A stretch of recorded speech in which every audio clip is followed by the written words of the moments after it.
রবকে খুশি করার ইচ্ছা কার কার আছে একবার হাত তুলেন। মাশাআল্লাহ, রবকে খুশি করা একদম সহজ। সুবহানাল্লাহ তো বলেন না। আমার আওয়াজ মনে হয় আপনারা শুনতে পাচ্ছেন না, শুনলে একটু বলেন না সুবহানাল্লাহ। রবকে খুশি করা একদম সহজ, কারণ আমাদের রব আমাদের জন্য দয়াকে উন্মুক্ত করেছেন, সাজাকে নয়।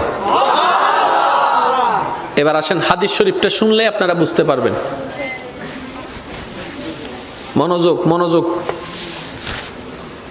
আল্লাহ পাকের কাছে 100 ভাগ রহমত আছে। কয় ভাগ?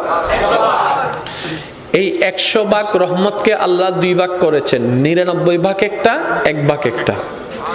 এই 1 ভাগ রহমতকে আল্লাহ সমস্ত সৃষ্টির কাছে বিতরণ করে দিলেন।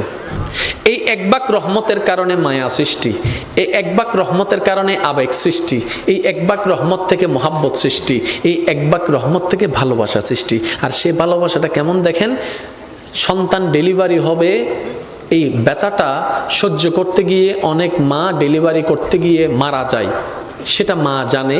আমি সন্তান পেটে রাখলে 10 মাস আমি ভালো করে খেতে পারবো না, ঘুমাইতে পারবো না, সেটা মা জানে। তারপরও সন্তান পেটে নেওয়ার জন্য মা দ্বিধাবোধ করে না, দ্বিমত পোষণ করে না। ডেলিভারির সময় মা মারা যাওয়ার সম্ভাবনা 80%, সেটা মা জানে।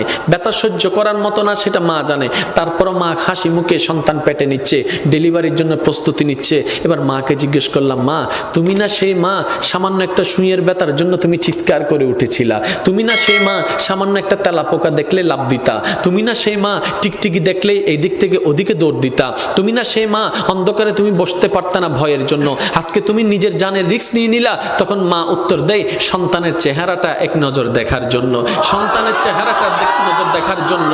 এবার ডাক্তার যখন এমন পরিস্থিতিতে চলে গেল, মা হয়তো মা বাঁচবে না হয় সন্তান বাঁচবে, এমন একটা ক্রিটিক্যাল পরিস্থিতির মধ্যে যখন চলে গেল, ডাক্তার এবার আসলো অভিভাবকদের কাছে, আপনারা বন সাইন দেন, আমরা অপারেশন থিয়েটারে ঢুকাবো। এখন আপনারাই সিদ্ধান্ত নেন, কাকে বাঁচাবো?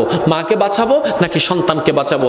একে জিজ্ঞেস করে, এ বলে যে মাকে বাঁচাও, ও বলে যে মাকে বাঁচাও, ও বলে যে মাকে বাঁচাও, ও বলে যে মাকে বাঁচাও। কারণ সবার মাতার চিন্তা, মা যদি বেঁচে থাকে সন্তান আবার আসবে, মা যদি বেঁচে থাকে সন্তান আবার আসবে। সবার একটি কথা, মাকে বাঁচাও, মাকে বাঁচাও, মাকে বাঁচাও। এবার ডাক্তার কৌতূহল বশত মাকে একবার জিজ্ঞেস করলো, সবাই বলছে মাকে বাঁচাতে, একটু আপনি বলেন না আমরা এই দুইজনের ভিতর কাকে বাঁচাবো?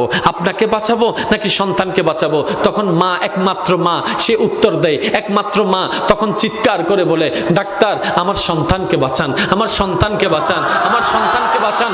ডাক্তার অবাক হয়ে